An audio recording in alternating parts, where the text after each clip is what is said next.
Halo Tribuners, Anda sedang menyaksikan live update Tribun News Sore edisi Senin 11 Juli 2022.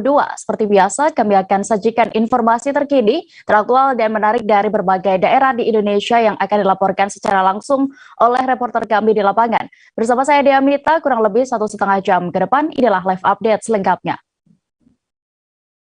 Kita menuju kabar pertama, Tribuners, jamaah haji Indonesia akhirnya menyelesaikan puncak ibadah haji yakni wukuf mabit di Musdalifah dan lempar jumroh. Dan untuk informasi dan juga laporan selengkapnya kami sudah terhubung dengan rekan Aji Bramastra yang langsung ada di Arab Saudi. Silakan dengan laporan Anda. Baik Dea, terima kasih. Jemaah Haji Indonesia telah rampung melaksanakan prosesi lempar jumroh nafar awal pada hari ini, Senin 11 Januari 2022. Secara umum, pelaksanaan ibadah wukuf, mabit di Musdalifah dan Mina dan lempar jumroh berjalan lancar. Meskipun ada insiden kecil ya sedikit, yakni padamnya listrik di terowongan Mina, dan ada juga jemaah yang masih melakukan lempar jumroh tidak sesuai ketentuan atau sesuai jadwal. Secara umum pelaksanaan ibadah wukuf berjalan lancar. Jemaah Indonesia sendiri sebetulnya diberikan ketentuan melakukan lempar jumroh pada 2 waktu, yakni dini hari sampai pukul 6 pagi dan sore hari, yakni mulai pada asar sampai dini hari. Tapi karena masih banyak jemaah kita yang berpatokan waktu lempar jumroh adalah ba'da duhur pada 10 Zulhijjah atau hari tasyrik, sehingga banyak yang lempar jumroh di luar ketentuan yang diberikan. Hal ini pun menjadi catatan bagi Kementerian Agama untuk melakukan evaluasi agar jemaah bisa lebih tertib begitu. Nah, selesainya prosesi lempar jumroh ini ditandai dengan jemaah haji melakukan mencukur gundul sesama jemaah, yang seperti di belakang saya ini adalah contohnya.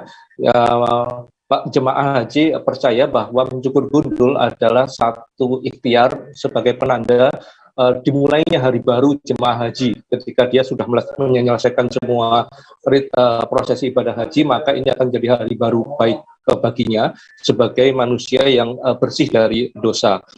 Nah, informasi lainnya, pada pelaksanaan ibadah wukuf sampai lempar jumroh, ada 7 jemaah haji meninggal dunia. Tambahan angka jemaah meninggal ini membuat total jumlah jemaah haji meninggal menjadi 35 orang.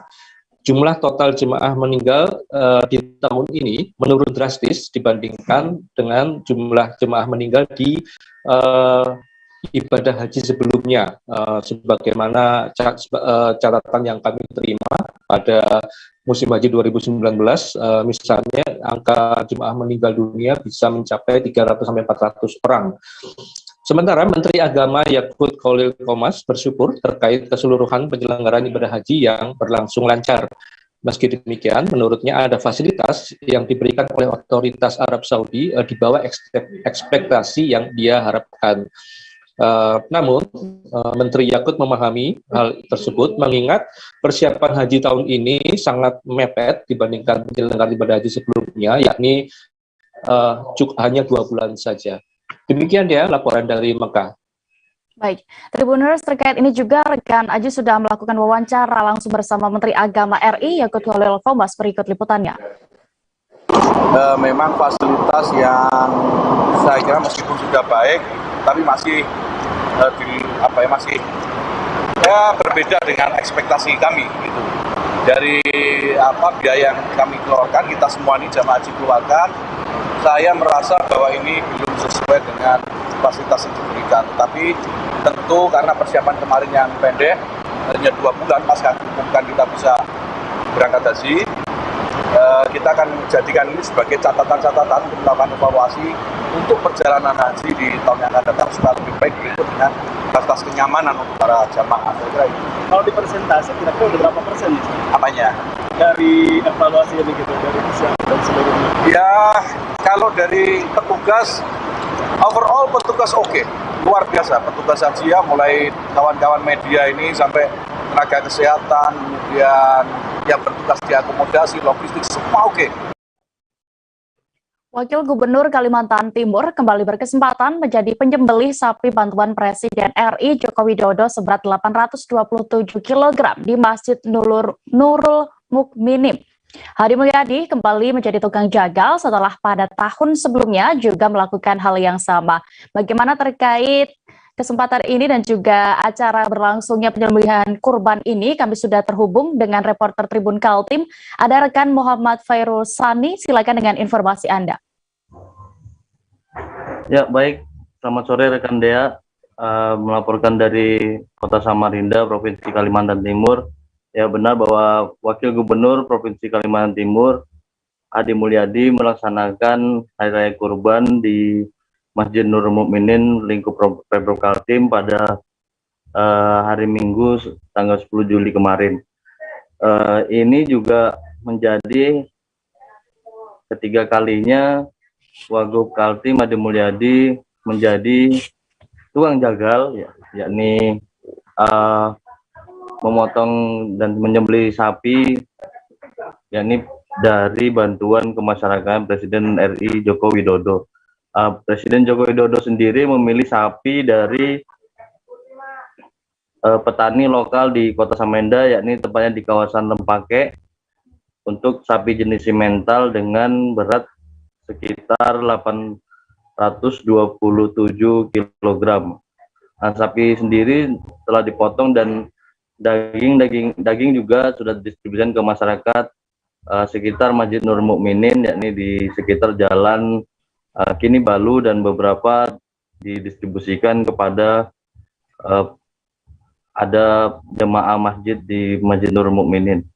Nah, terkait sapi Presiden Joko Widodo sendiri, ada beberapa tahun yang lalu juga sapi Presiden juga dipotong oleh Wagub Kaltim Hadi Mulyadi, dan ini adalah tahun ketiga di mana Hadi Mulyadi sendiri yang memotong sapi bantuan kemasyarakatan dari Presiden RI Joko Widodo. Begitu rekan Dea. Baik, terima kasih rekan Fairul Sani untuk laporan Anda dari Kalimantan Timur. Selamat kembali bertugas. Kita beralih ke informasi berikutnya. Tribuners, masih seputar Idul Adha. Panitia Kurban Jakarta Islamic Center atau JIC menerima pemberian hewan kurban dari Presiden Joko Widodo berupa sapi simental seberat 1,10 ton. Sapi bertubuh kekar yang memiliki warna coklat dan putih ini di sekujur tubuhnya ini disembelih pada hari ini Senin 11 Juli 2022 sekira pukul 7.30 waktu Indonesia Barat pagi tadi. Dan untuk informasi lebih detailnya terkait penyembelihan kurban, kami sudah terhubung dengan reporter Warta Kota, ada rekan Rifki Ibnu. Masih silakan dengan informasinya.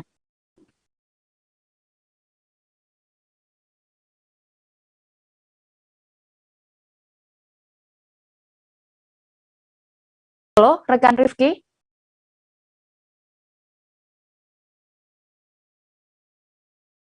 Rekan Rifki bisa mendengar kami di studio? Ya, tes kedengaran rekan Dia. Ya, silakan rekan Rifki.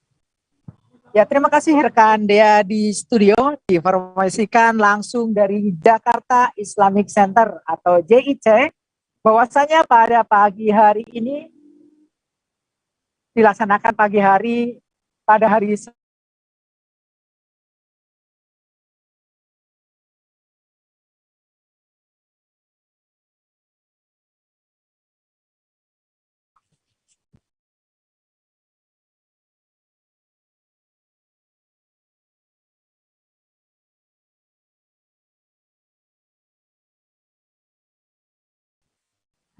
di mana korban yang dibelikan oleh Presiden Joko Widodo ini merupakan sapi dengan bobot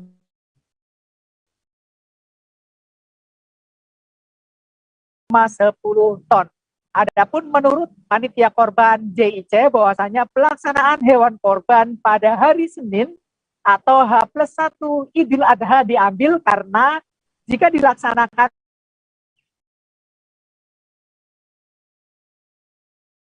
cukup panjang. Untuk itu panitia korban di JIC memilih untuk melakukan pemotongan hewan korban H+1 pelaksanaan Idul Adha. Selain pemotongan sapi milik Presiden juga menerima sapi pemberian dari Gubernur DKI Jakarta yakni Anies Baswedan. Namun sapi yang diberikan Gubernur DKI Jakarta ini berbobot sekira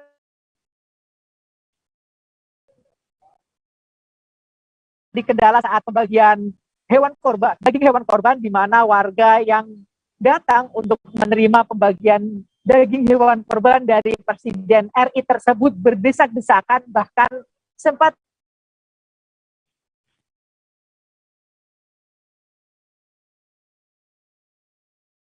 Koja Jakarta Utara. Demikianlah rekan dia informasi yang dapat saya sampaikan langsung dari JIT Jakarta Utara. Kembali ke studio rekan dia. Baik, terima kasih rekan Rifki Ibnu untuk informasi Anda. Silakan kembali bertugas. Kita menuju informasi berikutnya, Tribuners, dari Kaltara. Peternakan sapi milik Pak Suginto atau yang akrab dan familiar disapa Pak Soleh di Kaltara kerap menjadi langganan para pejabat Indonesia termasuk Presiden Joko Widodo. Pak Soleh pun berkesempatan berbagi cerita bagaimana suka duka merawat sapi, mulai usaha dari modal nol hingga sukses seperti saat ini. Dan untuk informasi lebih lengkapnya terkait kisah dari Pak Soleh ini, kami sudah terhubung dengan rekan Andi Pausiah, reporter dari Tribun Kaltara. Silakan dengan informasi Anda.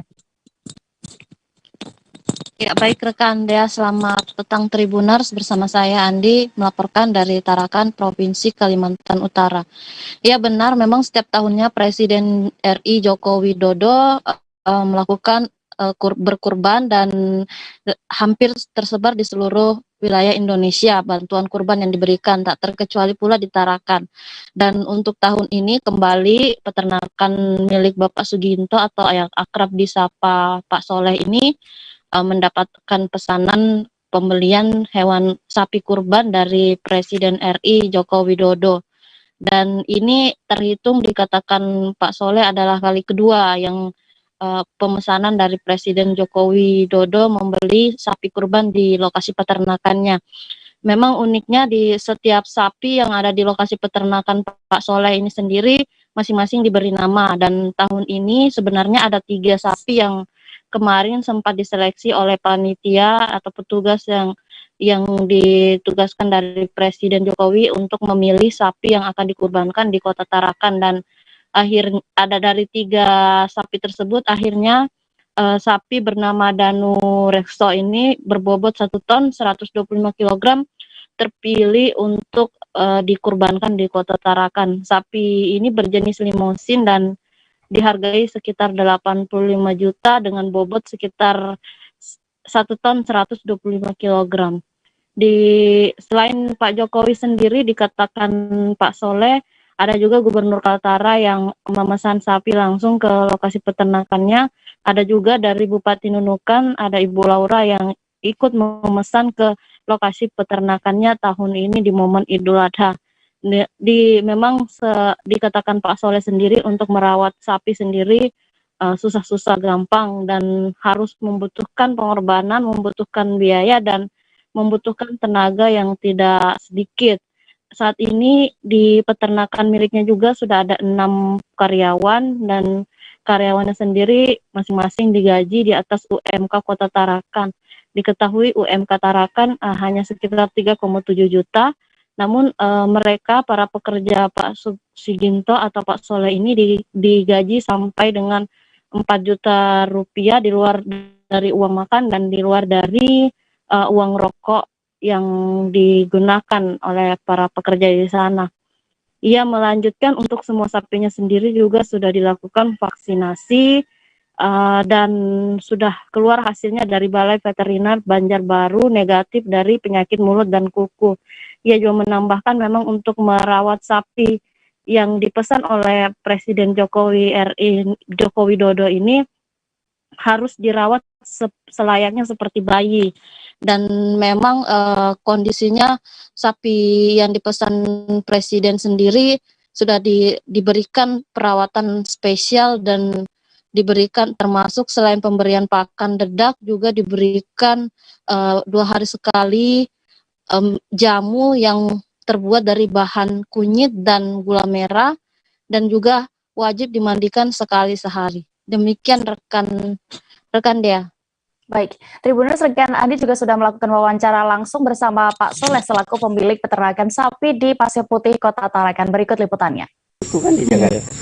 Pak De, kalau sampai sekarang total, kalau yang pejabat-pejabat berapa sudah sapi yang dibeli di sini? Kalau pejabat negara ini, kalau yang di sini nih sudah ada 3, 4. Ini yang orang biasa ngambil aja.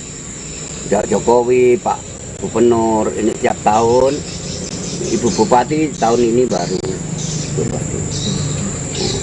Enggak, masih diminati sama orang nomor 1. Kalau ini sapi-sapinya ini habis semua nanti nih Pak? Ya mudah-mudahan kalau diminta ya habis, tapi itu yang nentukan yang di atas. Kalau sampai sekarang yang sudah terjual berapa Pak De? Sudah sekitar 120-an aja ada. Dengan kisaran berapa berat badannya? Kalau beratnya enggak ukur, nah ya ada yang 700, ada yang 600, ada yang 500 ada. Oh, 500 ke atas berarti Pak De, Iya, Pak De ya? ya kalau yang kecil-kecil itu ya paling 1 piku lebih aja anunya. Kadang-kadang 1,5. 100 kilo lebih ya? Itu Iya. dari total berapa keseluruhan di sini Pak De? Baru ada 148. Enggak, yang semua di sini 148 ekor. Iya, Yang laku yang sudah terjual sekitar 120-an. Masih ada 20-an. masih ada 20-an. Itu datangkan dari mana semua nih Pak De? Dari Gorontalo. Nah. Ini nanti sore Kak, itu ada datang lagi. Berapa Pak De? Pak De kurang tahu ini, kurang kalau nanti kebagian ya ambil lagi karena masih banyak. Masih banyak Pak De. Kita beralih ke Sulawesi Tenggara, Tribuners. Di momen Idul Adha 2022 ini, Panitia Masjid Raya Al-Kautsar Kendari menerima sebanyak 23 ekor hewan kurban.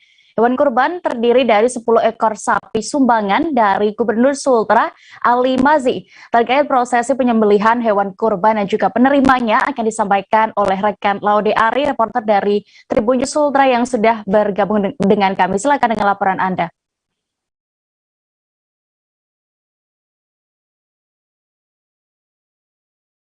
Terima kasih rekan Dea, pemirsa Tribuners. Ya, tepat kemarin pada momen perayaan Idul Adha yang ada di Masjid Al-Kautsar Kota Kendari, panitia kurban yang ada di Masjid Al-Kautsar Kota Kendari menerima sebanyak 25 hewan kurban yang terdiri dari 23 ekor sapi dan 2 ekor kambing yang sumbangan dari beberapa pihak. Dari hewan kurban ini, 10 hewan kurban itu sumbangan dari Bapak Gubernur Sulawesi Tenggara, kemudian 11 berasal dari Bank Sultra, kemudian ada juga dari Partai Hanura dan sumbangan dari patungan dari para jamaah yang ada di Masjid Al-Kautsar Kota Kendari. Kemarin 25 ekor hewan kurban itu sementara saat ini dan hari ini 25 ekor hewan kurban itu akan dikurbankan dan kemudian daging dari 25 hewan kurbannya akan dibagikan kepada masyarakat, kemudian kepada para pemulung, terutama para pemulung yang berada di wilayah sekitar Masjid Al-Kautsar. Kemarin juga melakukan Idul Adha di Al-Kautsar dan beberapa pejabat juga dalam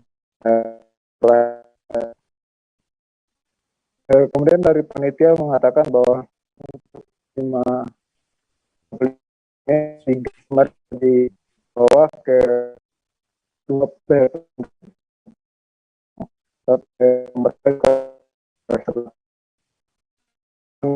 kurban ini kemudian didistribusikan secara menyeluruh kepada masyarakat, terutama itu untuk masyarakat yang ada di kemudian kaum dan beberapa warga yang memang layak dari hewan kurban ini. Kemudian dari panitia mengatakan bahwa dalam pemberian hewan kurban ada kupon yang akan diberikan kepada warga karena panitia akan mendistribusikan secara langsung dan harus memberikan kupon terlebih dahulu karena mengingat bahwa untuk pendistribusian melalui kupon itu terkadang tidak tepat sasaran. Terkadang ada warga yang mendapat lebih dari yang disiapkan, kan dari beberapa panitia juga kadang memberikan kepada pihak keluarga, sehingga panitia untuk kurban tahun ini panitia tidak melakukan kupon, namun akan mendistribusikan secara langsung kepada masyarakat yang memang layak untuk menerima daging kurban. Tribuners, berikut juga kami akan tampilkan hasil wawancara bersama Ketua Panitia Kurban Masjid Al-Kautsar Kendari, Jufruwadi Nongko, selengkapnya. Di Masjid Al-Kautsar pada tahun ini, insya Allah untuk patungan jamaah masjid sendiri ada 11 ekor. 11 ekor. Terus 10 ekor dari Bapak Gubernur Sulawesi Tenggara. Untuk hari ini, tanggal 10 Masehi, di hari Lebaran ini kami baru bisa mendistribusikan 3 ekor khusus ke 3 pondok pesantren. Ada 1 pondok pesantren di Sialan, di Lepo-Lepo, terus di sini di dalam Kota Kendari. Dalam Kota Kendari. Iya. Ini selain dari Bapak Gubernur, ada sumbangan lain dari terkait hewan kurban? Tidak ada, cuma itu aja. Pak Gubernur 10, sapi jamaah 11, dari jamaah sendiri ada, termasuk ada 1 dari Partai Hanura. Partai Hanura juga. Berarti untuk dari BPD Sultra ada juga. Berarti total keseluruhan Pak, jumlah hewan kurban yang 11 tambah 10, 21, 23. 23 seekor semua. Untuk 23 ekor semua sapi, kambing 2 ekor. Kambing 2 ekor. Itu yang kambing 2 ekor. Kabar berikutnya datang dari Jawa Timur. Pelaku kasus pencabulan santriwati Pondok Pesantren Sidikiyah Jombang MSAT alias Mas BJ terancam dijerat dengan pasal berlapis. Namun dalam sidang ada proses pemeriksaan yang apabila ada alat bukti atau hal-hal lain yang bisa memperberat atau meringankan pelaku. Untuk informasi lebih detailnya terkait kasus ini kami sudah terhubung dengan rekan Febrianto Ramadhani, reporter dari Surya. Silakan dengan laporan Anda. Baik, jadi Kepala Kejaksaan Tinggi Jawa Timur Mia Amiati mengatakan untuk dakwaannya meliputi pasal 285 KUHP dengan ancaman hukuman pidana 12 tahun. Lalu pasal 289 KUHP dengan kategori tindak pidana pencabulan 9 tahun dan pasal 294 KUHP dengan ancaman pidana 7 tahun. Kata Mia, kami melihat terlebih dahulu proses persidangan seperti apa. Dari situ bisa menjadi proses pembuktian. Kami sudah mempelajari berkas perkara dituangkan dalam surat dakwaannya. Ujarnya ketika ditemui di kantor hari Senin tanggal 11 Juli 2022. Nanti dalam proses tersebut, sambung Mia, ada proses pemeriksaan apabila ada alat bukti atau saksi baru maupun hal-hal lain yang bisa memperberat atau meringankan pelaku. Kalau jaksa akan memberikan tuntutan maksimal 12 tahun, di sini yang bisa kami tangani korban dari pemberkasan di penyidik hanya 1, karena yang lain menarik diri dari awal. Jadi korban itu betul-betul bisa diproses dan ada pembuktiannya, papar Mia. Kemudian Mia juga menambahkan, mulai dari buktinya ada keterangan ahli yang mendukung dari kesaksian korban, sehingga yang dijadikan dalam proses perkara hanya 1 korban, dan itu yang bersangkutan sudah dikeluarkan dari pondok pesantren. Jadi dia punya keberanian untuk mengungkap segalanya. Sambungnya, ditanya soal korban lain, Mia menyebut kalau memungkinkan pihaknya bakal menggali apabila ada kesaksian lain yang bisa mengungkapkan lagi. Kami akan memohon pada majelis ditambahkan sebagai saksi tambahan. Nanti melihat bagaimana prosesnya di pengadilan, katanya. Kemudian ditanya soal ini, pada kesempatan yang sama, Kejaksaan Tinggi Kejati Jawa Timur telah menerima penyerahan tahap kedua tersangka pencabulan santriwati Jombang MSAT atau Mas BJ beserta barang bukti dari penyidik kepada jaksa penuntut umum. Dokumen tersebut langsung diserahkan kepada pengadilan negeri untuk segera dilakukan persidangan karena sudah ada fatwa dari Mahkamah Agung.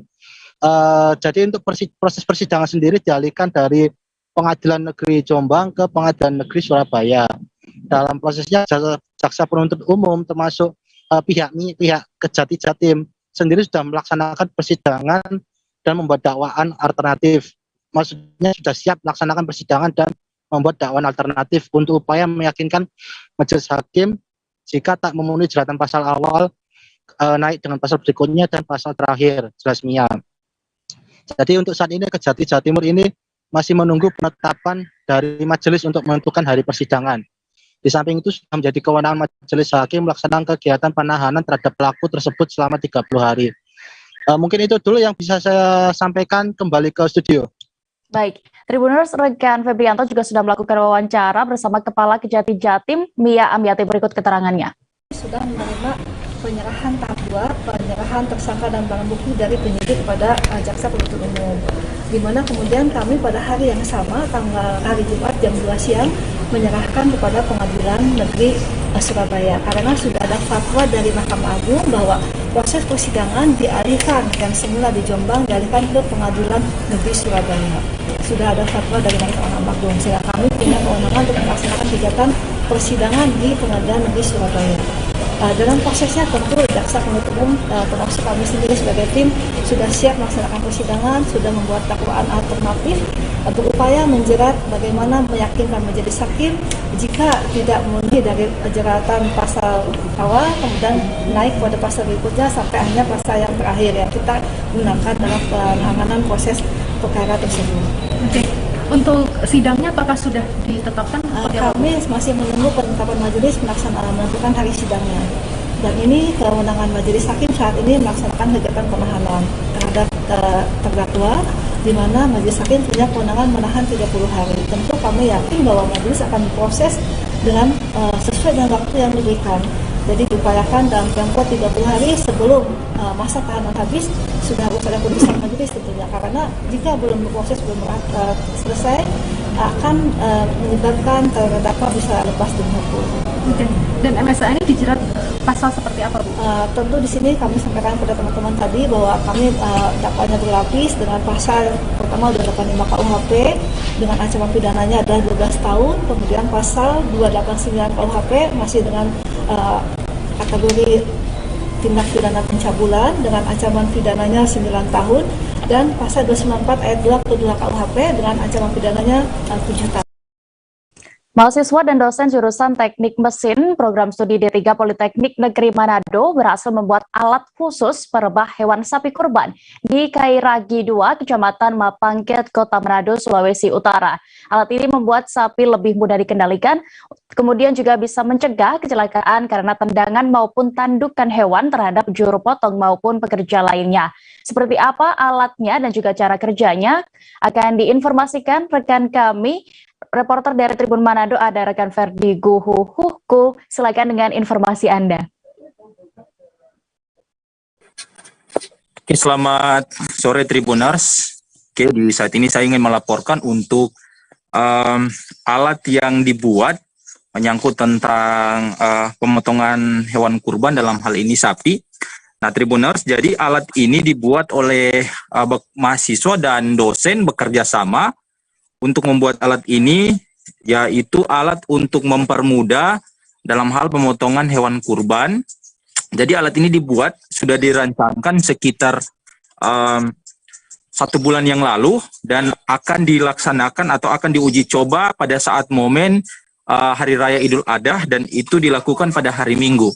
Nah, Tribuners, alat ini cara kerjanya yaitu berbeda dengan pada umumnya. Ketika melakukan pemotongan hewan kurban, dalam hal ini sapi, ini dilakukan, kalau contohnya manual, itu sapinya diikat terus ditarik, baru dirobohkan seperti itu. Nah, keterangan dari perancang tersebut yang bernama Ariando mengatakan bahwa biasanya ketika pemotongan hewan kurban ini secara manual akan membuat sapi itu akan menderita sengsara, karena akan ditarik, terus ketika dirobohkan juga, sapi itu pun akan menderita. Bahkan ada hal-hal yang bisa terjadi kecelakaan, hal-hal yang tidak diinginkan. Makanya dari motivasi tersebut, terciptalah alat ini. Jadi alat ini dibuat memang khusus untuk pemotongan hewan kurban, dan dilakukan uji coba itu pada saat momen Hari Raya Idul Adha pada hari Minggu, dan itu berhasil. Jadi cara kerjanya, sapi itu dimasukkan ke dalam alat merobohkan kurban. Ketika dimasukkan, diikat, baru dirobohkan itu secara pelan-pelan, jadi tidak terjadi hal-hal yang tidak diinginkan. Contohnya sapi itu menendang atau menanduk, jadi alat itu dinyatakan berhasil. Bahkan mahasiswa dan dosen Politeknik Negeri Manado ini bekerja sama juga dengan Badan Penelitian Masyarakat dan pendanaan juga dari Badan Penelitian Masyarakat. Dari Badan Penelitian Masyarakat sangat mengapresiasi alat yang dibuat ini dan mereka berharap ke depan banyak masyarakat akan merasakan juga manfaat-manfaat dari alat ini. Dan sebagai informasi Tribuners, alat ini juga sudah dipesan oleh masyarakat setempat, bahkan juga ada dari luar Sulawesi Utara, yaitu dari Ternate. Alat ini dihargai satu itemnya itu 20 juta, karena anggaran yang dibuat, yang dipakai alat ini ketika dibuat itu sebesar 10 sampai 15 juta. Jadi ketika alat ini dijual kembali itu harganya sekitar 12, maksud saya harganya 20 juta. Mungkin itu laporan dari saya dari Manado, dikembalikan ke studio. Terima kasih. Baik, terima kasih rekan Ferdi untuk laporan Anda. Selamat kembali bertugas. Kita menuju informasi berikutnya, Tribuners. Di Jawa Barat, musisi Charlie Van Houten dan kru dikabarkan mengalami kecelakaan di kilometer 102 Tol Cipularang, tepatnya di Kampung Cilenca, Desa Cisomang Barat, Kecamatan Cikalong Wetan, Kabupaten Bandung Barat, Jawa Barat pada Sabtu 9 Juli 2022 lalu. Kecelakaan itu melibatkan kendaraan Toyota Hiace bernomor polisi D7239AS yang dikemudikan oleh Denny Abdullah dan satu unit truk. Hasil penyelidikan akan dilaporkan rekan KB dari Tribun Jabar. Ada rekan Hilman Kamaludin, silakan dengan informasi Anda.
Mohon maaf Tribuners, terjadi kesalahan teknis. Kita menuju informasi berikutnya terlebih dahulu di Provinsi Lampung. Satu unit rumah bos ayam kebakaran pada hari Minggu 10 Juli 2022 kemarin.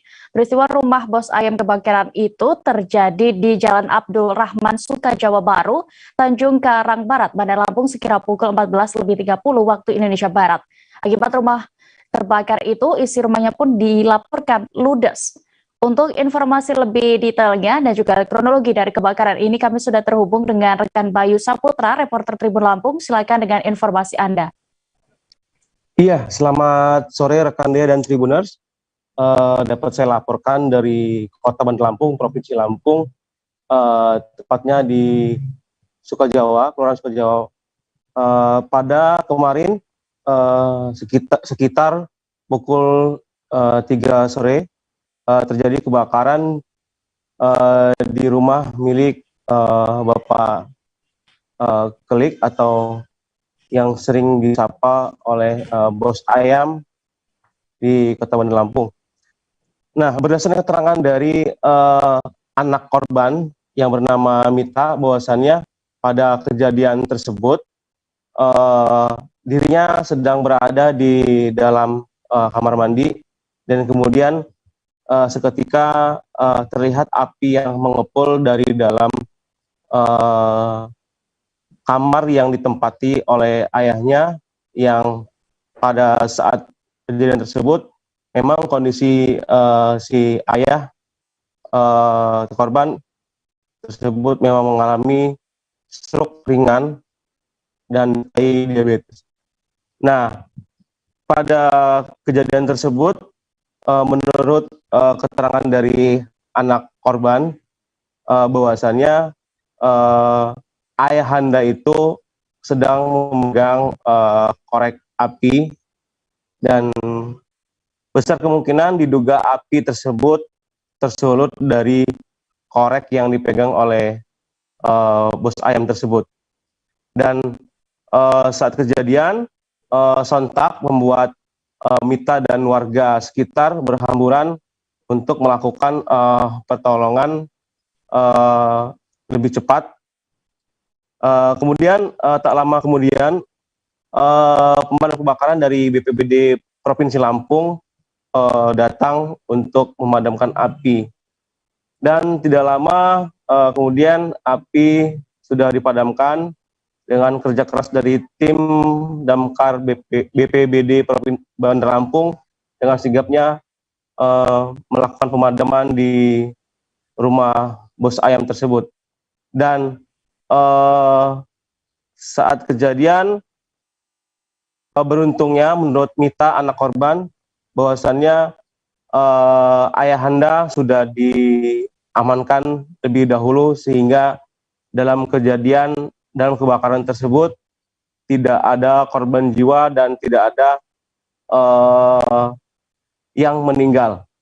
Namun kebakaran tersebut menghabiskan semua harta-harta di dalam rumah bos ayam tersebut, dan beruntungnya seperti jasa, seperti surat rumah dan surat-surat berharga lainnya bisa diselamatkan oleh warga sekitar. Namun yang paling parahnya lagi, peralatan, perabotan rumah, kemudian peralatan-peralatan seperti elektronik itu hangus terbakar dan tidak ada tersisa lagi.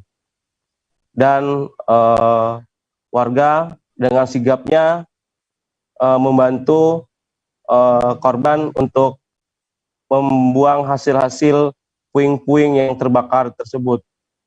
Begitu rekan Dea dan Tribuners yang bisa saya laporkan dari Bandar Lampung, Provinsi Lampung.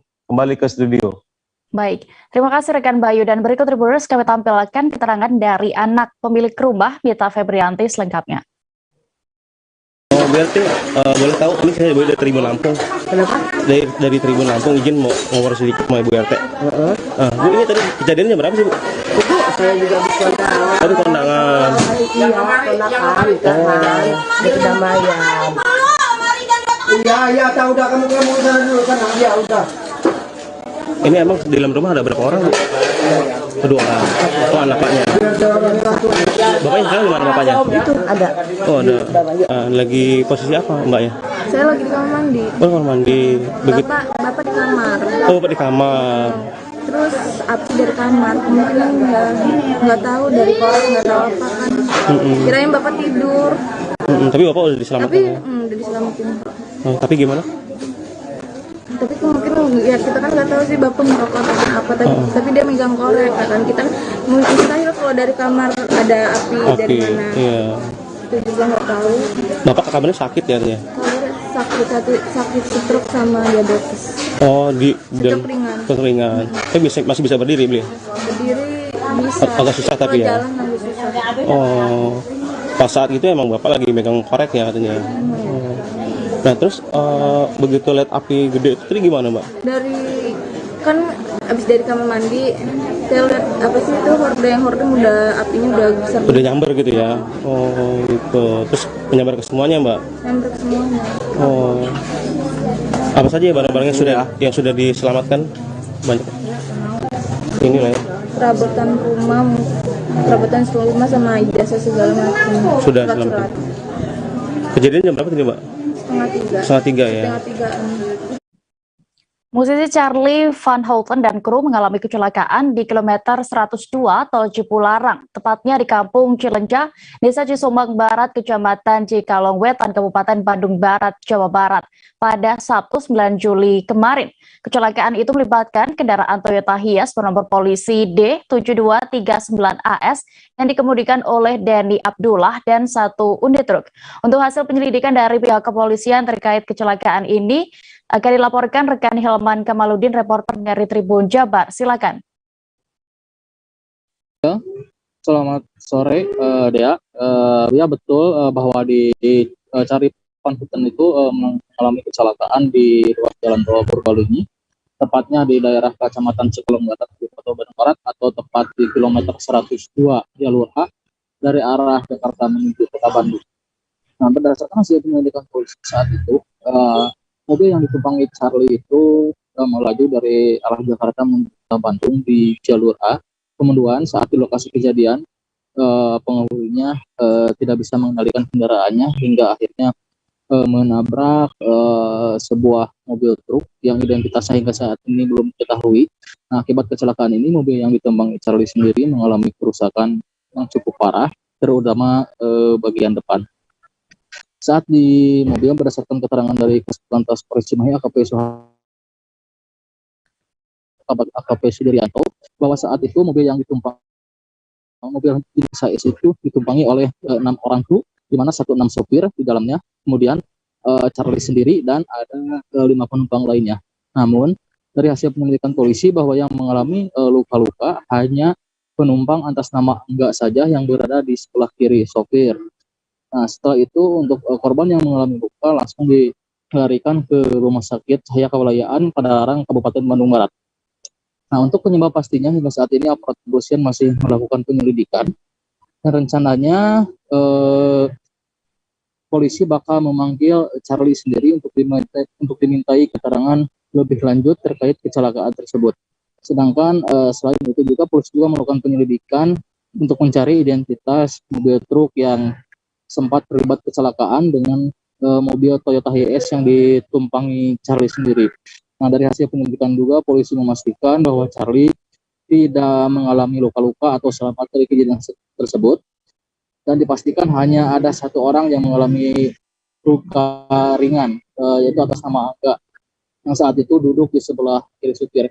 Begitupun dengan supir sendiri hanya tidak mengalami apa-apa, meskipun mobilnya mengalami kerusakan yang cukup parah pada bagian depan. Demikian, Dea.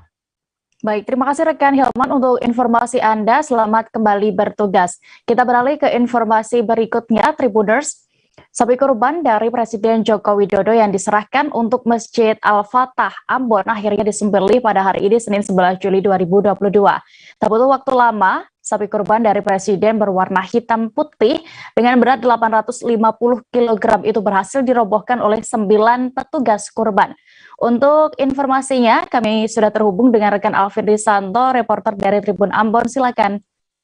Ya, baik, terima kasih rekan Dea. Jadi sapi kurban dari Presiden Joko Widodo ini sudah berada di Masjid Raya Al-Fatah sendiri pada hari Rabu kemarin, di mana hari Minggu kemarin, tepatnya tanggal 10, sapi itu tidak jadi dikurbankan. Para petugas lebih memilih untuk hari Senin untuk mengumumkan sapi milik Presiden Joko Widodo. Dan berdasarkan dari pantauan saya di lokasi pada pagi tadi sekitar pukul 10.30 waktu Indonesia Timur, setengah 11, sapi berwarna hitam itu tidak butuh waktu lama. Para 9 petugas berhasil merobohkan sapi yang jenis ongol yang beratnya 850 kg. Setelah dirobohkan, petugas langsung mengikat sapi tersebut dengan baik di tiang besi yang sudah disediakan sebelumnya. Dan tidak hanya itu, penyembelihan sapi ini Presiden milik Joko Widodo juga disaksikan oleh puluhan warga dengan melantunkan takbir mengiringi penyembelihan sapi milik Presiden Joko Widodo. dari wawancara saya tadi dengan Ketua Pelaksana Masjid Raya Al-Fatah, Hari Solisya, dia menyatakan sapi kurban ini berbeda dari tahun sebelumnya, di mana sapi kurban milik Presiden Joko Widodo ini tahun ini lebih bobotnya lebih ringan ya dibandingkan tahun lalu yang hampir 1 ton, di mana butuh waktu setengah 30 menit untuk merobohkan sapi tersebut. Namun sapi Jokowi saat ini cuma beratnya 850 kg dan butuh waktu 10 menit untuk merobohkan sapi tersebut, dan sapi tersebut langsung saat itu juga dibagikan kepada warga yang sudah didata yang berhak menerima sapi kurban milik Presiden Joko Widodo. Dan untuk sepengetahuan Tribuners dan Dea, jadi sapi Presiden Joko Widodo ini didatangkan dari Maluku Tengah, dari daerah Kobisenta, dan sapi ini akhirnya disembeli pada hari Senin dan sempat tertunda pada hari Minggu kemarin. Begitu rekan Dea. Baik, Tribuners, rekan kami juga sudah melakukan wawancara bersama panitia pelaksana Idul Adha Masjid Raya di sana, Hari Soulisa. Berikut informasi. Sudah potong berapa ekor sapi untuk didapat? Untuk tahun 2022 ini Keton cuma hanya dapat 10 ekor. 10 ekor sapi. Kambing 3. Kambing 3. Iya, kambing seng. Oh, kambing 3. Kambing Keton seng.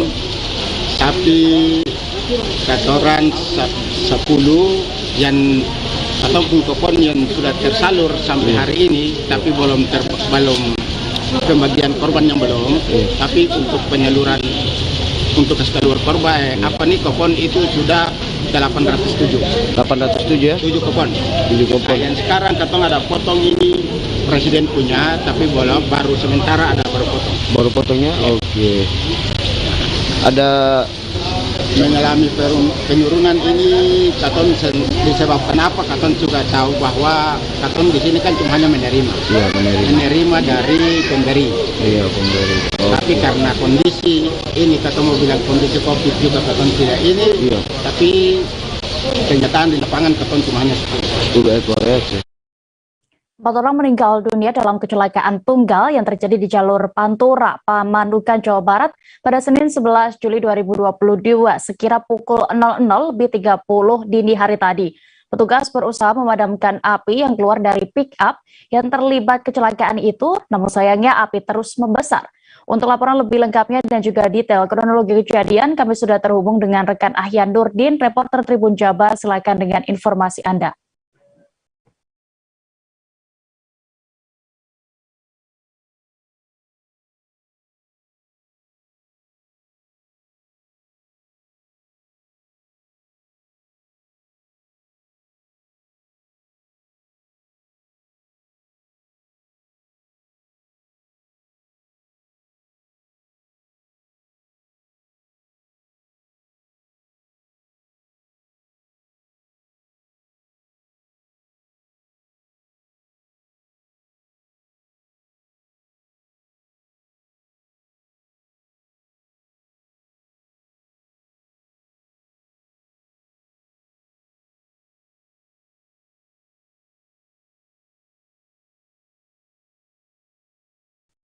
Mohon maaf terjadi kesalahan Tribuners, kami lanjutkan ke informasi lainnya terlebih dahulu. Sebuah minimarket yang tepat berada di samping SPBU di kawasan Pangandaran mengalami kebakaran.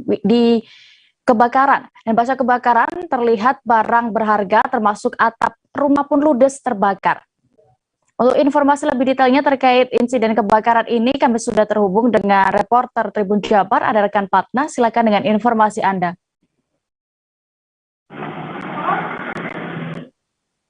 Baik rekan, saya melaporkan langsung dari Pangandaran mengenai terjadinya kebakaran yang terjadi pada hari Minggu kemarin ya, tanggal 10 Juli 2022 yang terjadi pada sekitar pukul 7 waktu Indonesia Barat.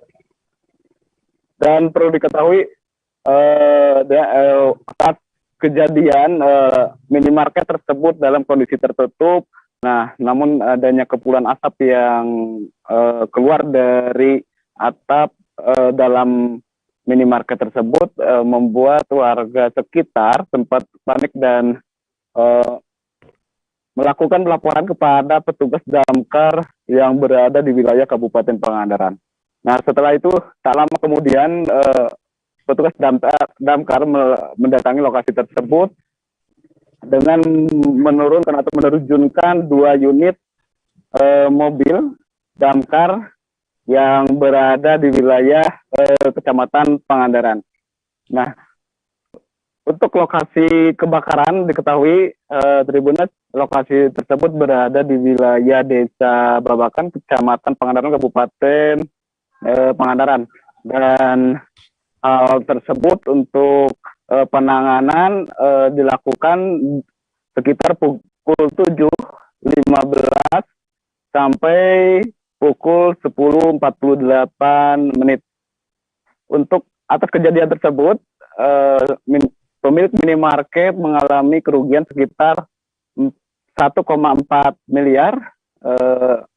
Semua barang berharga mulai dari rumah, kondisi bangunan yang dihuni oleh minimarket tersebut, kemudian atap dan barang berharga yang berada di minimarket tersebut mengalami kebakaran hangus dan nyaris ludes ya. Kemudian untuk atas kejadian tersebut pihak kepolisian setempat melakukan polis rem di halaman sekitar di depan sekitar minimarket tersebut. Mungkin seperti itu dia. Baik, Tribuners, terkait insiden ini rekan kami juga sudah melakukan wawancara bersama Danrud Damkar Pangandaran. Billy, berikut keterangannya. Warga kepada kami, terus kami langsung meluncur ke sini, ada kebakaran di sekitar samping pom bensin kebakar. Jam berapa? Kurang lebih waktu kejadian jam 7.15. 7.15. Ada korban jiwa nggak? Tidak ada. Untuk pemadaman seperti apa Pak yang dilakukan saat ini sampai saat ini? Kami meluncurkan 2 unit pemadam kebakaran, yang satu di Kecamatan Pangandaran, yang satu di Parigi. Dan untuk kerugian dari kebakaran ini? Untuk sementara dari info dari pihak Indomaret 1,4 M. 1,4 M. Dugaan sementara? Dugaan sementara ya Masih di Jawa Barat, 4 orang meninggal dunia dalam kecelakaan tunggal yang terjadi di jalur Pantura Pamanukan pada hari ini Senin 11 Juli 2022 sekira pukul 00.30 dini hari tadi. Petugas berusaha memadamkan api yang keluar dari pick-up yang terlibat kecelakaan, namun sayangnya api terus membesar. Untuk laporan lebih detailnya kami sudah terhubung dengan rekan Ahyan Nurdin, reporter Tribun Jabar. Silakan dengan informasi Anda.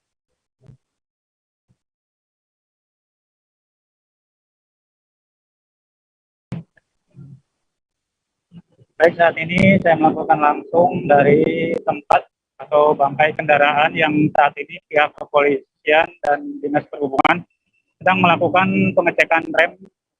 Kemungkinan kecelakaan tersebut bisa diakibatkan remblong atau lain sebagainya.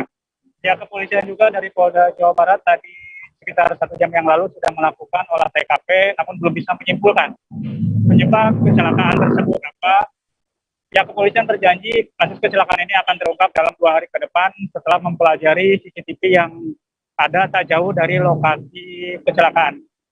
Berdasarkan keterangan pihak kepolisian, kasus kecelakaan ini terjadi sekitar pukul 00.30 Senin dini hari tadi. Menurut keterangan sejumlah saksi mata termasuk korban selamat, rombongan ini merupakan rombongan penonton sepak bola usai melaksanakan atau nonton sepak bola di Stadion Candrabaga antara pertandingan timnas usia 19 melawan Myanmar. Dalam perjalanan dari Bekasi, dari Stadion Candrabaga sekitar pukul 11, tiba di TKP atau tempat kejadian kecelakaan ini sekitar pukul 00.30. Dalam kecelakaan tersebut 4 orang tewas, diantaranya supir dan juga istrinya yang berada di depan. Kemudian 2 korban di belakang lainnya bernama Daniel dan Asep Indra juga tewas terpanggang. Kondisi korban sangat mengenaskan dan evakuasi korban juga berlangsung sangat dramatis sekali. Bahkan untuk sopir dan juga istrinya yang tergencet di bagian depan dievakuasi di luar TKP atau di depan Polsek Pamanukan, mengingat kondisi TKP tidak memungkinkan untuk mengevakuasi korban yang tergencet saat ini. Kemudian sekitar pukul 10 tadi pagi, pihak korban yang meninggal dunia sudah dijemput oleh pihak keluarga untuk dibawa ke desa Bugel, Kecamatan Bongas, Kabupaten Indramayu. Keempatnya merupakan masih saudara atau sekeluarga, dan kasus kecelakaan ini saat ini masih dalam proses penyelidikan unit Lakalantas Polres Satlantas Polres Subang. Sementara berdasarkan keterangan saksi yaitu Apip, salah seorang korban selamat, mereka mengaku kendaraan yang dikemudikan cukup kencang. Tiba di lokasi kejadian, beliau juga mengaku kaget dan diselamatkan oleh warga. Beruntung nyawanya bisa selamat, mengingat dua temannya di belakang juga tidak selamat karena kondisi dalam keadaan tidur.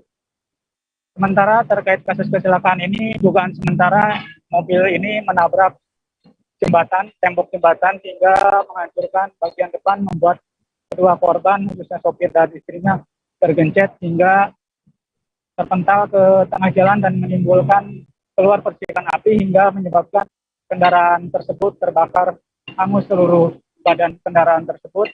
Sementara untuk saksi mata, pihak kepolisian baru memeriksa 3 saksi mata, mengingat saat kejadian di TKP tidak ada saksi yang melihat jelas kecelakaan tersebut awalnya seperti apa. Sementara dari laporan masyarakat, kecelakaan terjadi pukul 00.30, sementara pihak damkar pengakuannya mengaku datang ke lokasi 1 jam setelah kejadian, sehingga mengakibatkan korban yang cukup banyak ini tidak bisa terselamatkan akibat mobilnya terbakar hingga 1 jam setelah kejadian baru bisa dipadamkan sekitar pukul 2 dini hari. Baik, demikian yang bisa saya laporkan langsung dari lokasi kejadian kecelakaan maut yang melibatkan truk pick-up yang terbakar di jalur Pantura Pamanukan Kabupaten Subang. Kembali ke studio.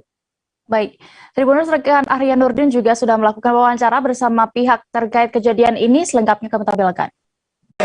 Kejadiannya waktu itu abang gimana sih bang? Udah tahu tuh kalau kejadian saya udah tidur sih, tiba-tiba pas bangun udah di jalan raya gitu. Baru sadar? Baru sadar mobil udah terbakar sih. Itu waktu jalan itu kenceng atau gimana? Lumayan, soalnya beri waktu gitu sih. Abis dari mana sih bang? Dari Bekasi. Abis nonton bola katanya, ya? Iya. Nama abang siapa bang? Apip. Apip. Hari Senin tanggal 11 Juli 2022 sekira pukul 01.00 kita dari Gakum Polres Subang mendapat informasi kurang lebih pukul 2.00 kita langsung menuju ke TKP bersama anggota karena hambatannya di perjalanan selain jauh tidak ada perbaikan jalan. Setelah sampai di TKP, tepatnya di Jembatan Kalisema, Desa Mulyasari, Kecamatan Pemanukan, karena mobil masih dalam keadaan terbakar, kita hanya mengamankan korban penumpangnya dulu, yang langsung kita bawa ke rumah sakit PMK. Nah, akhirnya setelah api dalam keadaan padam, kita kesulitan untuk mengeluarkan korban yang dua, baik pengemudi maupun diri. Kemudian korban yang kita kesulitan itu meninggal di TKP. Kemudian setelah kita bawa ke rumah sakit, ada 2 korban lagi yang meninggal dunia. Dewan Pengawas KPK memutuskan untuk tidak menindaklanjuti sidang dugaan pelanggaran etik penerimaan gratifikasi tiket dan akomodasi MotoGP Mandalika oleh Wakil Ketua KPK Lili Pintauli Siregar. Hal itu disebabkan karena Lili sudah mengundurkan diri dari lembaga anti rasuah tersebut. Untuk laporan lengkapnya, kami sudah terhubung dengan rekan Ilham Rian Pratama, reporter dari Tribun News. Silakan dengan informasi Anda. Ya, Dea dan Tribuners, benar. Jadi Lili Pintauli Siregar harusnya menjalani sidang etik dugaan penerimaan gratifikasi tiket dan akomodasi dari PT Pertamina Persero terkait gelaran MotoGP Mandalika di MTB pada hari ini. Namun, Dewan Pengawas KPK menyatakan sidang etik Lili telah gugur. Menurut Ketua Dewas KPK Tupak Hatorangan Panggabean, karena Lili bukan lagi bagian dari insan KPK. Keputusan ini disebabkan karena Lili telah mengajukan surat pengunduran diri sebagai Wakil Ketua KPK. Presiden Joko Widodo pun telah menaikkan surat keputusan Presiden soal pemberhentian Lili. Atas putusan Dewas KPK, Lili menyatakan menerima. Tumpak mengatakan pengganti Lili dipilih dari 5 calon pimpinan KPK yang gagal memenuhi syarat. Nantinya Presiden Jokowi akan mengajukan kelima nama tersebut kepada Komisi 3 DPR. Sebagai informasi, sebanyak 5 calon komisioner KPK yang tidak terpilih usai mengikuti proses uji kelayakan dan kepatutan di Komisi 3 DPR pada 2019 lalu adalah Robi Arya Brata, Sigit Danang Joyo, Lutfika Jayadi, Yohanis Tanak, serta Inyaman Nuara. Demikian, Dea. Baik, terima kasih rekan Ilham Rian untuk laporan Anda dari Jakarta. Selamat kembali bertugas. Kita beralih ke Lampung. Tribuners, keluarga pengemudi Nissan Livina warna silver yang melakukan aksi tabrak lari ke pengendaraan motor di Jalan Pagar Alam, Tanjung Karang Barat, Bandar Lampung akhirnya memberikan klarifikasi. Klarifikasi terkait dugaan tabrak lari disampaikan oleh paman dari pengendara Livina, yakni Astra Hermawan. Untuk informasi detailnya, kami sudah terhubung dengan reporter Tribun Lampung. Ada rekan Joviter Husin, silakan dengan informasi Anda.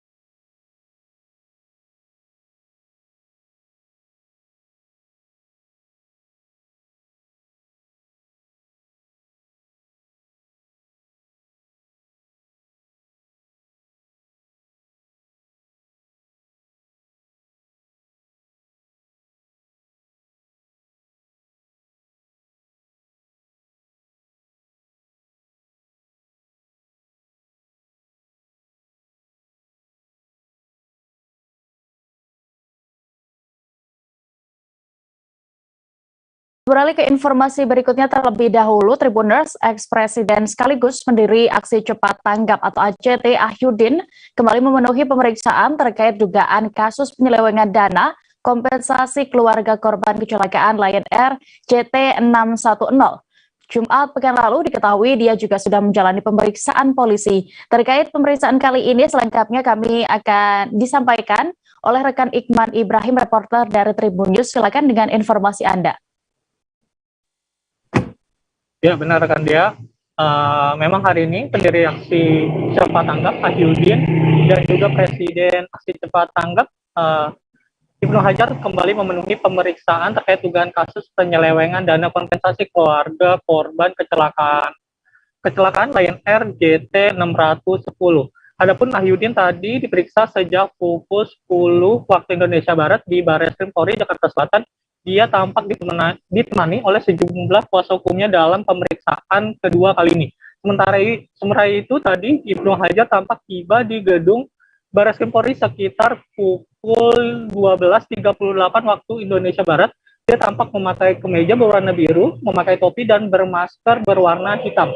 Dalam kesempatan itu dia juga tampak datang seorang diri tanpa ditemani oleh sejumlah kuasa hukumnya. Tibanya di Barreskrim, dia tampak langsung memasuki ke gedung pemeriksaan. Menurut kuasa hukum Ahyudin, pemeriksaan kliennya kali ini masih seputar mengenai legalitas ACT. Menurutnya pemeriksaan masih belum mengarah ke penggunaan di lembaga filantropi tersebut.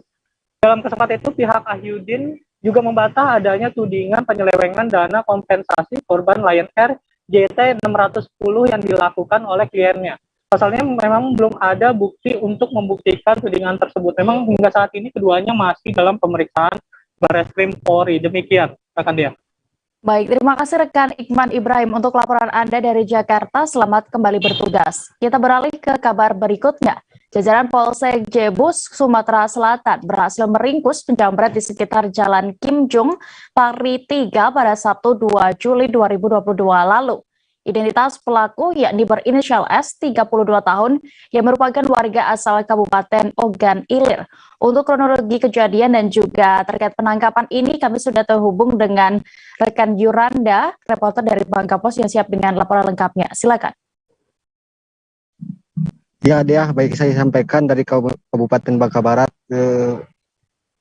kemarin, maksud kami Sabtu tanggal 9 bulan 7 2022 kemarin, pihak Polsek Pari 3 Polsek Jebus maksud kami berhasil meringkus satu orang berinisial S yang merupakan pelaku penjamret. Warga Kepering Ilir ini dicokok lantaran menjamret dompet milik seorang pengendara yang bernama Gita yang melintas di jalan tersebut. Atas laporan dan korban dan pantauan rekaman CCTV, polisi langsung berhasil menangkap pelaku yang saat itu bersembunyi di Jalan Jimjung, Pari 3 Jebus, Kabupaten Bangka Barat, Provinsi Kepulauan Bangka Belitung. Kapolres Jebus AKP maksud kami Kompol Gali mengatakan pelaku sudah diamankan dan korban mengalami kerugian sekitar 5 juta yang terdiri dari perhiasan, handphone, uang tunai, dan beberapa barang. Kronologi kejadian, Gali mengungkapkan pada saat itu korban hendak menuju ke pusat perbelanjaan membawa anaknya. Namun anaknya itu menggantong atau membawa dompet ibunya untuk dipegang oleh anaknya. Pada saat itu anaknya tersebut langsung lantaran dompet tersebut dijamret oleh seseorang yang tidak dikenal olehnya. Melihat hal itu langsung korban menuju ke polsek guna melaporkan, sehingga pelaku berhasil diamankan dan saat ini mendekam di rutan Polsek Jebus Pari 3 Kabupaten Bangka Barat. Demikian ya yang bisa saya sampaikan. Baik, terima kasih rekan Randa melaporkan dari Bangka. Selamat kembali bertugas. Kita beralih ke Jawa Timur. Pemerintah Kabupaten Malang memilih mengandalkan bantuan pemerintah pusat untuk memperbaiki ratusan kios lantai 2 Pasar Lawang yang sempat terbakar pada 2019 lalu. Bupati Malang, Muhammad Sanusi menjelaskan bahwa dirinya akan memilih opsi perbaikan Pasar Lawang dengan skema paling hemat dan juga cepat. Untuk penjelasan lengkapnya akan disampaikan rekan Erwin Wicaksono, reporter dari Surya Malang. Silakan dengan informasi Anda. Baik, terima kasih Dea. Memang sejak terbakar pada tahun 2019, Pasar Lawang yang di bagian lantai 2-nya yang sempat terbakar dengan ratusan kios tersebut masih belum diperbaiki hingga kini. Ya, ketika kami konfirmasi, Bupati Malang menerangkan bahwa pihaknya lebih memilih untuk memberikan pemaparan kepada Kementerian PUPR sembari berharap terdapat bantuan untuk memperbaiki ratusan kios yang pernah terbakar pada 2019 tersebut. Alasan utama Bupati Malang lebih memilih mengajukan bantuan adalah karena ketika memakai dana APBD, proses dari perbaikan ataupun pengucuran dana untuk memperbaiki pasar tersebut begitu lama dan tidak bisa cepat begitu menurut Sanusi. Dan sebelum Pasar Lawang terbakar baru-baru ini, Pasar Bulawang yang letaknya di Kecamatan Bulawang, Kabupaten Malang juga sempat mengalami kebakaran hebat dan terdapat beberapa kios yang juga hangus terbakar akibat kejadian tersebut. Nah, pada saat penanganan Pasar Bulawang sendiri, Pemkab Malang tidak menggunakan APBD dan lebih memilih mengumpulkan dana-dana dari Corporate Social Responsibility atau CSR dari perusahaan yang ada di Kabupaten Malang. Nah, akhirnya didapatkan dana 481 juta dari CSR Bank Jatim gitu untuk memperbaiki Pasar Bulawang yang pernah terbakar pada tahun ini. Nah, kendati ada keberhasilan tersebut membuat Bupati Malang juga ingin kembali mengumpulkan dana-dana CSR untuk memperbaiki Pasar Lawang yang pernah terbakar hebat. Nah, nantinya Sanusi mengaku juga perbaikan Pasar Lawang sendiri juga akan hanya menyasar pada kerusakan kios yang sangat berat. Dan ketika adanya kios yang tidak rusak berat, maka tidak akan dilakukan perbaikan menurut Sanusi. Dan kemudian nantinya pihak Pemkab Malang hingga kini masih belum memberikan keputusan yang pasti dan jelas mengenai skema dari perbaikan dari Pasar Lawang yang sudah lama tidak ada perbaikan dari 2019 tersebut. Dan hingga kini pula kami masih memantau informasi dan terus mengupdate informasi mengenai perbaikan pasar yang merupakan salah satu pasar yang terbesar di wilayah Kabupaten Malang tersebut. Begitu deh.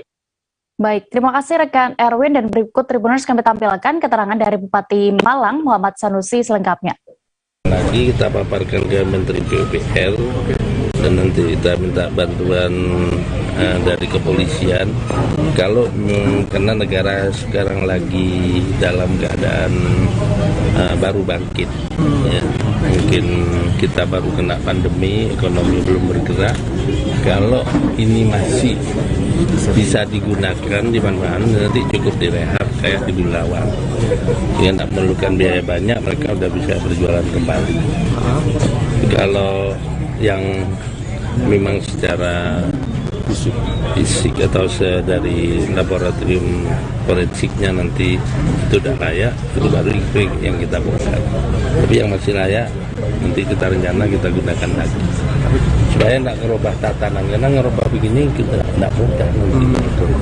Ya begitu mereka dikeluarkan masuk lagi masalah lagi. Hanya kalau memang nanti pedagangnya terus semua sepakat penyelesaian kayak Bulawang itu, mungkin itu yang jalan tercepat dan termurah itu. Ya. Tadi apa memprioritaskan untuk CSR ataupun pihak tikam? Ya nanti bisa di Bulawang, bisa CSR, bisa BPT, bisa BK-nya provinsi. Kita coba meet nanti Bapeda sama Cipta Karya biar membuat perencanaan untuk rehab.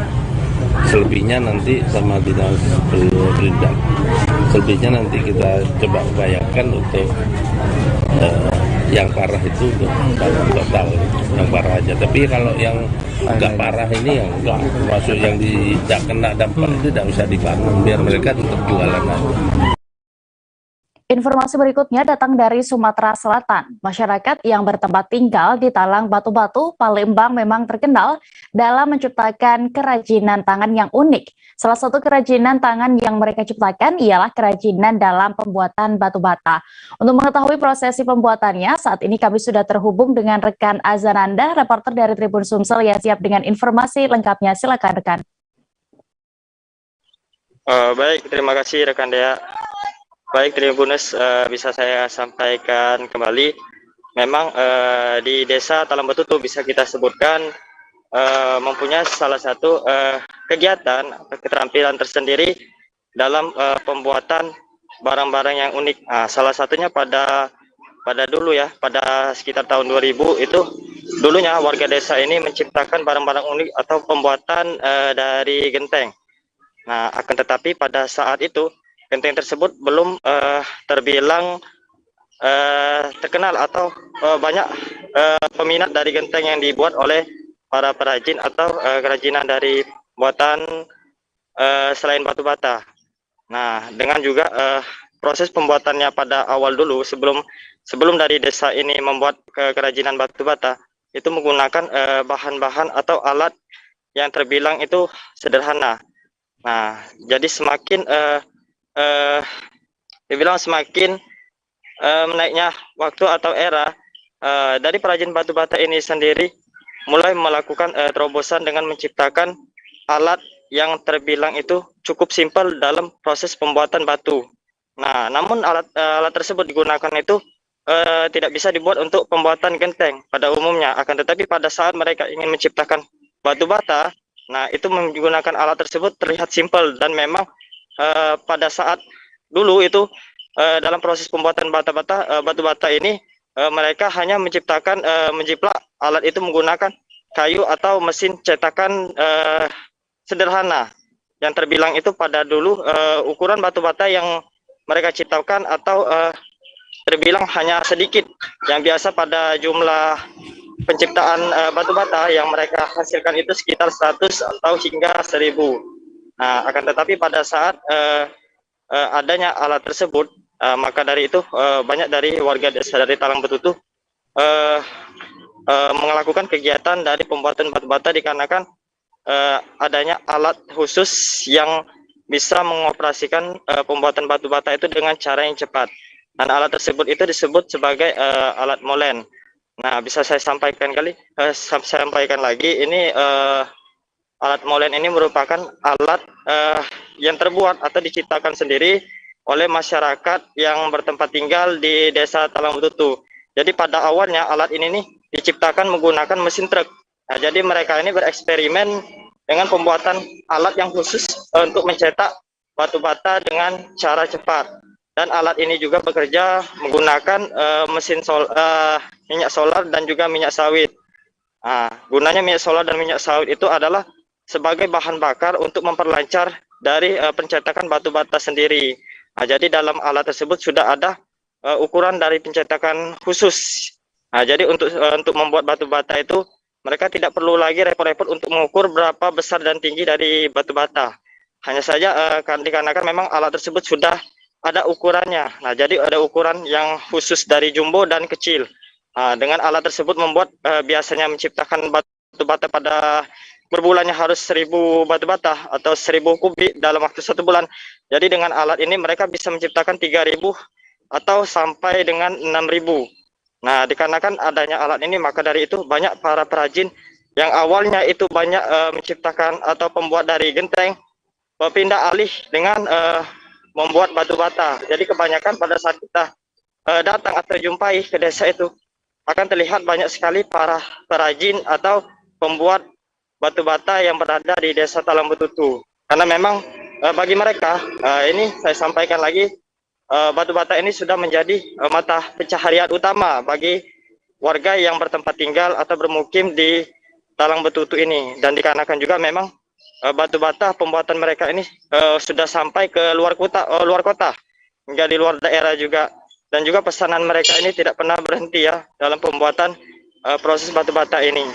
Maka dari itu dari warga sekitar juga menyebut bahwasanya itu batu bata ini sudah menjadi mata pencaharian utama bagi mereka. Dan meskipun terbilang pembuatannya simpel atau dalam penjualannya itu sederhana, akan tetapi dalam ukuran batu bata yang mereka hasilkan juga tidak perlu lagi repot-repot untuk membuat usaha.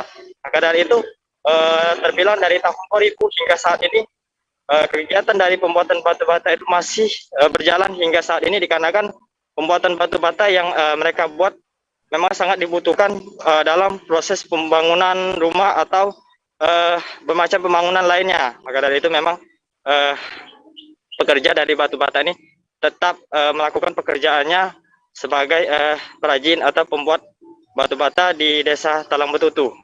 Mungkin sekian deh. Baik, terima kasih rekan Azananda untuk informasi Anda. Selamat kembali bertugas.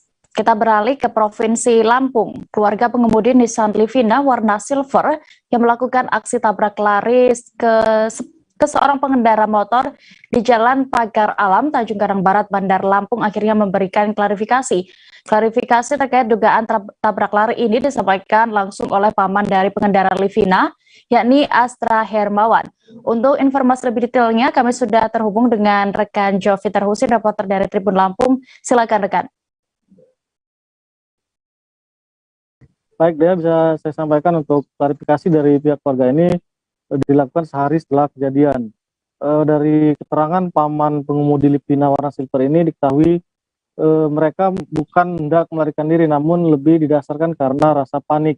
Pasalnya menurut paman pengemudi Livina ini sendiri, pada saat itu ponakannya yang mengemudikan Livina yang diketahui bernama Alip hendak turun dan melihat di wilayah sekitar ramai pengendara dan warga sekitar.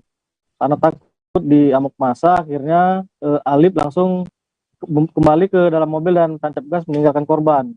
Adapun korban sendiri mengalami luka lebam di bagian pinggang dan kerusakan di bagian motor. Menurut kesaksiannya sempat direkam oleh warga, di mana warga sempat mengejar juga dari arah TKP sampai ke menuju wilayah Natar, Lampung Selatan. Namun selanjutnya keberadaan mobil tersebut tidak diketahui. Beruntung beberapa jam dari kejadian, pihak keluarga mendatangi rumah korban dan menyatakan untuk bertanggung jawab. Maksud saya, pengemudi pun mengakui bahwa dia telah menabrak korban. Dari situ juga pihaknya juga menyatakan bakal membantu biaya pengobatan maupun perawatan sepeda motor yang rusak. Demikian, Dea. Baik, terima kasih rekan Jovita Husin untuk informasi Anda. Selamat kembali bertugas. Kita beralih ke informasi berikutnya.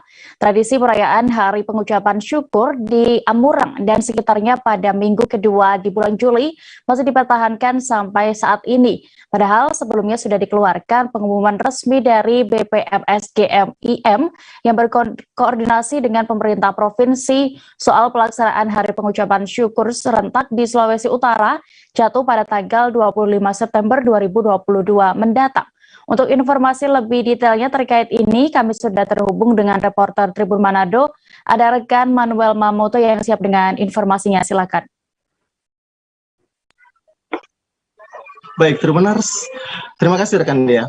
Tribuners, untuk kegiatan perayaan pengucapan syukur di Kabupaten Minahasa Selatan memang saat ini menjadi satu hal yang sudah merupakan tradisi turun-temurun. Namun oleh pemerintah saat ini memang menganjurkan ataupun mengeluarkan informasi bahwa perayaan pengucapan syukur serentak dilaksanakan pada tanggal 25 September tahun 2022. Jadi ada alasan tertentu untuk pelaksanaan tersebut.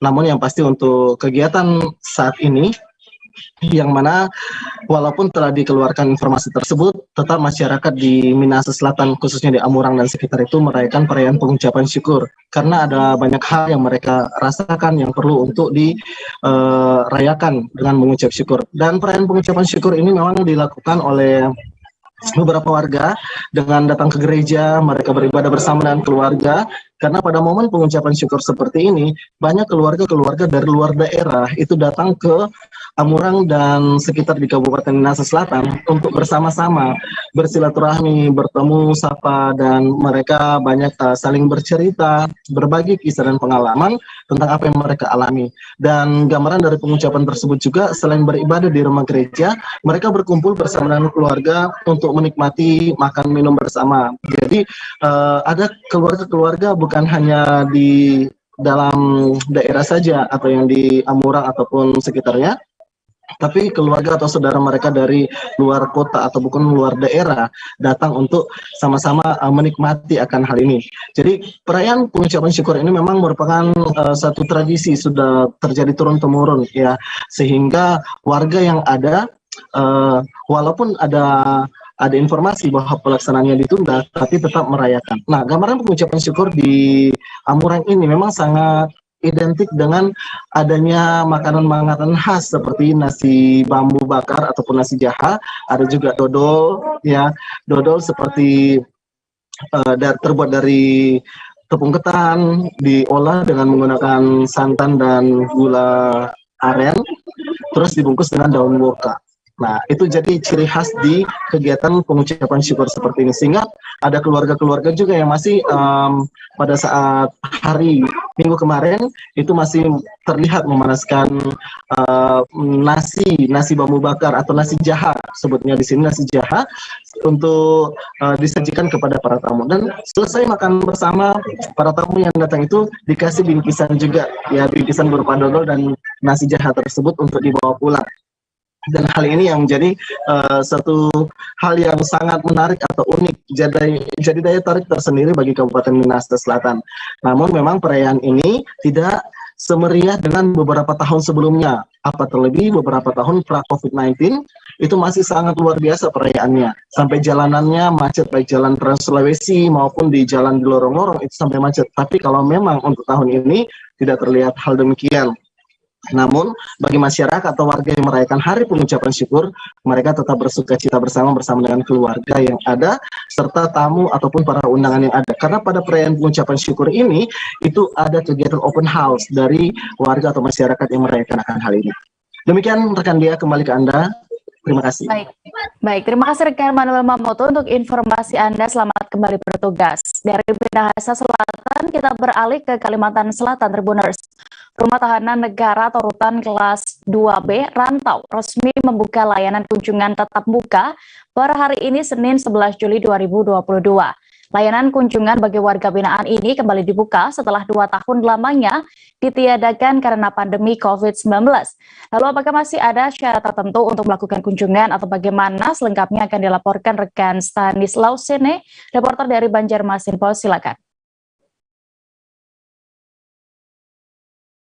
rekan Dia dan Tribuners, saya laporkan dari Kabupaten Tapin, Provinsi Kalimantan Selatan, terkait dengan adanya dibukanya kembali layanan tatap muka oleh rutan kelas 2B Rantau yang memang sejak 2 tahun sebelumnya tidak dilakukan layanan tatap muka atau kunjungan kepada warga binaan atau tahanan yang ada di rutan kelas 2B Rantau karena adanya pandemi COVID-19. Sehingga mulai hari ini resmi rutan kelas 2B Rantau membuka kembali layanan tatap muka yang ditujukan kepada keluarga dan juga pengunjung untuk mengunjungi sanak keluarga yang ada di rumah tahanan negara kelas 2B Rantau. Nah, untuk memfasilitasi masyarakat yang berkunjung atau pengunjung yang mengunjungi keluarganya di rumah tahanan kelas B2 Rantau ini, rumah tahanan kelas 2B Rantau menyediakan vaksin booster atau vaksinasi COVID-19 untuk tahap 1 dan 2 yang dilakukan kerjasama dengan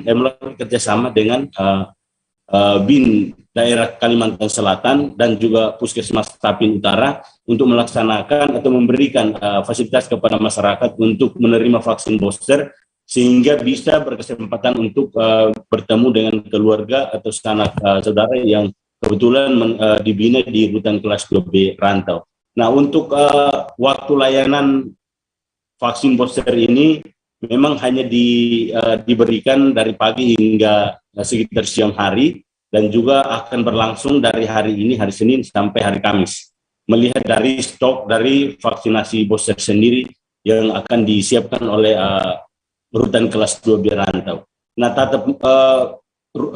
vaksinasi booster ini memang diberikan sebagai salah satu syarat yang ditetapkan oleh Kemenkumham untuk memberikan layanan kepada para narapidana bila mana ada keluarganya yang melakukan kunjungan ke sana. Jadi salah satu syarat utama adalah pengunjung sudah harus atau sudah wajib menerima vaksinasi booster, sehingga bagi pengunjung yang belum menerima vaksinasi booster disediakan oleh rutan kelas 2B Rantau bekerja sama dengan BIN daerah Kalsel dan juga Puskesmas Tapin Utara untuk boleh menerima vaksinasi booster ini bertempat di halaman rutan kelas 2B Rantau. Sekian informasi yang bisa kami laporkan dari Kabupaten Tapin, Provinsi Kalimantan Selatan. Kembali ke Sudia. Baik, terima kasih rekan Stanislaus untuk informasi Anda. Silakan kembali bertugas. Tribuners, kita menuju informasi berikutnya. Presiden Joko Widodo resmi memberhentikan Wakil Ketua Komisi Pemberantasan Korupsi atau KPK, Lili Pintauli Siregar dari jabatannya. Bahkan Presiden Jokowi telah menekan atau sudah menandatangani keputusan Presiden untuk pemberhentian Lili. Hal ini dikonfirmasi oleh staf khusus Menteri Sekretaris Negara Valdo Maldini pada hari ini Senin 11 Juli 2022. Menurutnya, sebelumnya Lili Pintauli Siregar telah mengirimkan surat pengunduran diri dari Wakil Ketua KPK kepada Presiden. Valdo menjelaskan penerbitan Kepres pengunduran diri itu juga sebagai prosedur administrasi yang disyaratkan dalam Undang-Undang KPK. Diketahui, Lili sendiri tengah menjadi sorotan karena diduga melanggar etik KPK. Pelanggaran itu mengenai dugaan penerimaan gratifikasi akomodasi hotel dan tiket menonton MotoGP 2022 di Mandalika. Dewan Pengawas KPK telah meminta klarifikasi sejumlah pihak guna mendalami laporan dugaan pelanggaran kode etik tersebut. Selain itu, ajudan dari Lili yang bernama Octavia Ditasari pun juga diminta klarifikasi. Sejumlah dokumen diantaranya bukti pemesanan dan pembayaran tiket MotoGP pada tanggal 18 sampai 20 Maret 2022 pada Grandstand Premium Zona A, kemudian pemesanan penginapan di Ember Lombok Beach Resort pada tanggal 16 hingga 22 Maret 2022 juga sudah dikumpulkan. Sebagai informasi, Lili sebelumnya telah melakukan pelanggaran kode etik terkait dengan penyalahgunaan pengaruh sebagai pimpinan KPK. Dalam hal ini untuk kepentingan pribadi dan berhubungan langsung dengan pihak berperkara, yakni Wali Kota Tanjung Balai, M. Syahrial. Saat itu Lili dikenakan sanksi berat berupa pemotongan gaji 40% selama 12 bulan.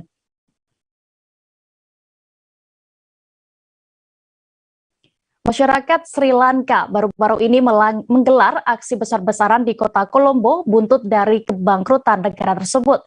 Meski negara itu tengah kacau, Kementerian Luar Negeri Indonesia memastikan bahwa kondisi seluruh WNI yang berada di sana aman.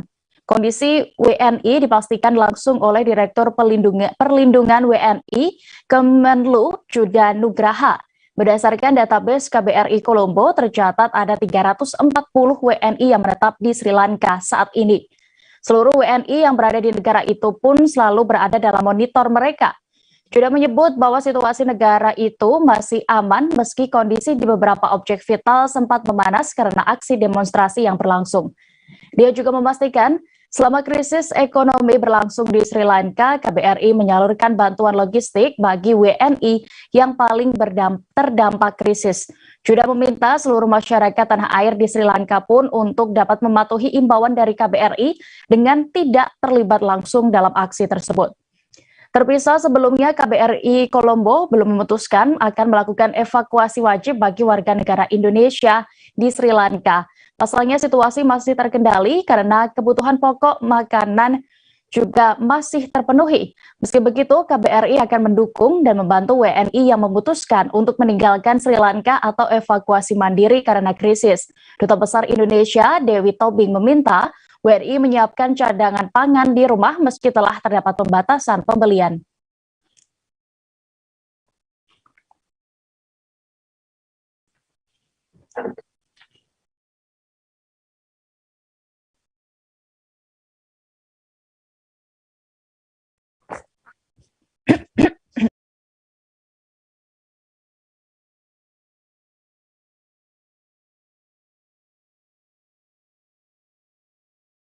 Kali ke informasi berikutnya, Tribuners, kuasa hukum pendiri Lembaga Amal Aksi Cepat Tanggap atau ACT, yakni Ahyudin, membantah tudingan penyelewengan kompensasi korban Lion Air JT 610 yang sebelumnya terlibat kecelakaan.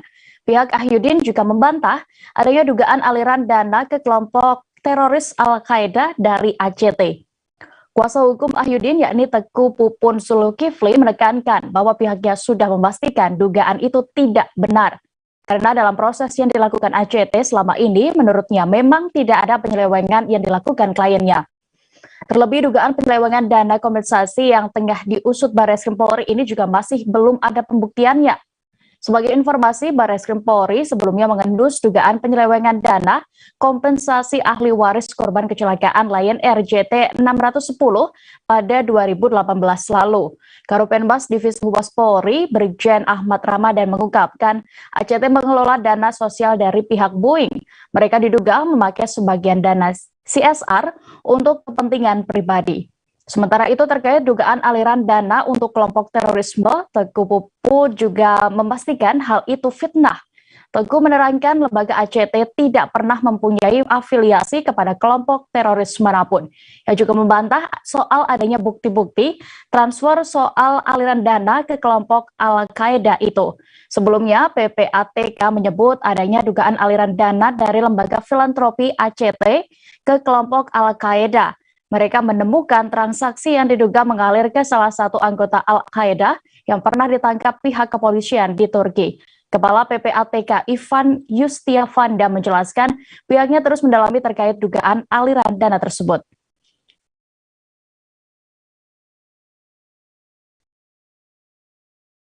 Polres Metro Jakarta Selatan resmi menetapkan pria yang tertangkap berbuat tak senonoh di gerbong KRL sebagai tersangka kasus pornografi. Belakangan diketahui potret dari pria itu juga viral karena selalu berpakaian nyentrik dengan mengenakan jas dan topi nahkoda. Hasil senonoh, pria itu pertama kali tertangkap kamera di dalam KRL relasi Bogor Angke pada April 2022 lalu.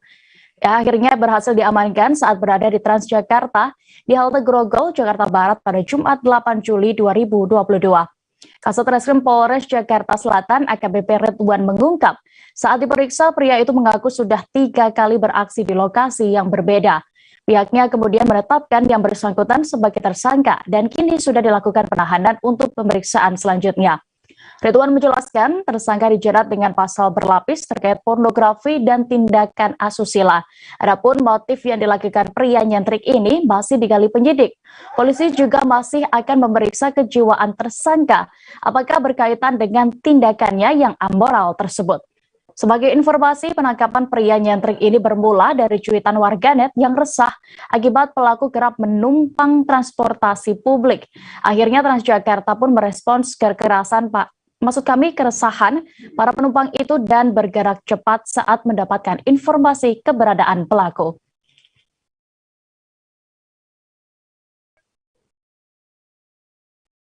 Kita beralih ke kabar berikutnya. Kecelakaan antara bus Transjakarta B7606 TGD dan pesepeda terjadi di Jalan Raya Pasar Minggu, Jakarta Selatan pada Minggu 10 Juli kemarin.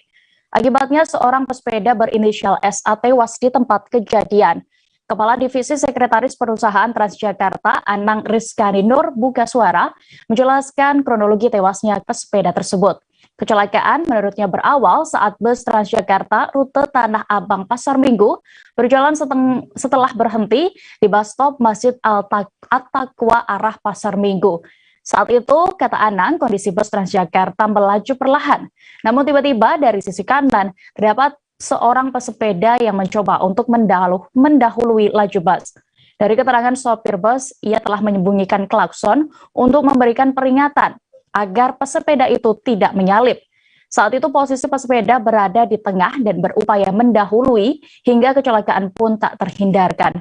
Akibatnya korban SA meninggal dunia dalam kecelakaan itu.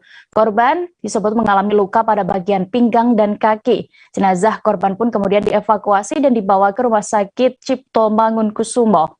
Saat ini peristiwa kecelakaan itu masih ditangani oleh unit Laka Lantas Polres Metro Jakarta Selatan.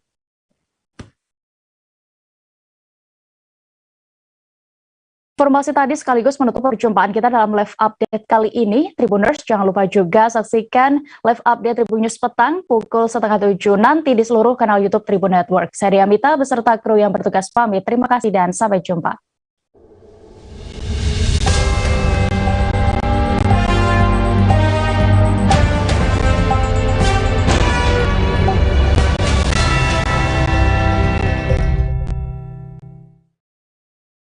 Jangan lupa like, subscribe, dan share ya!